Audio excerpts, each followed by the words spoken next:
Rumah Sakit Daerah Dr. Subandi Jember terpaksa menghentikan pelayanan untuk pasien ibu hamil positif COVID-19. Hal ini menyusul 3 dokter kandungan atau spesialis obstetri dan ginekologi atau OBGYN terkonfirmasi positif COVID-19. Saat ini 3 dokter yang positif COVID-19 tanpa gejala menjalani isolasi mandiri. Dihentikannya pelayanan khusus ibu hamil positif COVID-19 di Rumah Sakit Daerah Dr. Subandi Jember ini telah berdasarkan surat pemberitahuan yang diterbitkan oleh Direktur RSD Dr. Subandi, Dr. Hendra Sulistiono pada 3 Desember kemarin.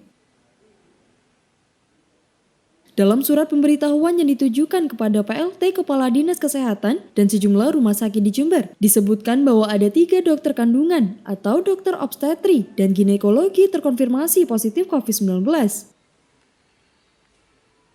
Karena ketiga dokter yang dinyatakan positif COVID-19 tanpa gejala sedang menjalani isolasi mandiri, maka untuk sementara waktu Rumah Sakit Daerah Dr. Subandi tidak bisa menerima rujukan pasien hamil yang terkonfirmasi positif COVID-19.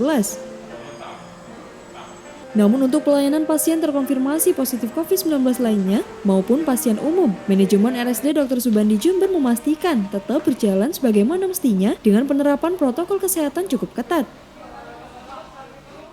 Hal ini dimulai dari rutinitas swab bagi seluruh tenaga kesehatan yang ada di Subandi di dalam rangka untuk mencegah penularan dari tenaga medis, perawat maupun semua yang ada di Subandi. Maka kami secara reguler melakukan pemeriksaan swab pada seluruh karyawan Subandi. Dari hasil pemeriksaan terakhir didapati ada 3 dokter yang terkonfirmasi positif tetapi tanpa gejala apapun.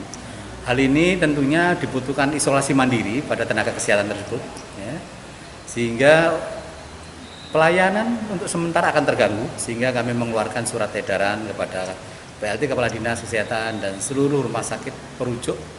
Untuk sementara kami tidak melayani penanganan kasus kehamilan yang terindikasi COVID. Berdasarkan data Satgas COVID-19 per 6 Desember, ada tambahan 85 kasus baru COVID-19 sehingga total pasien positif COVID-19 berjumlah 2.920 orang, kemudian pasien sembuh penambahannya sebanyak 83 orang, sehingga totalnya mencapai 2.289 orang dan tambahan pasien meninggal sebanyak 5 orang, sehingga totalnya 140 orang meninggal karena COVID-19. Dari Patrang, tim liputan mengabarkan untuk KJTV.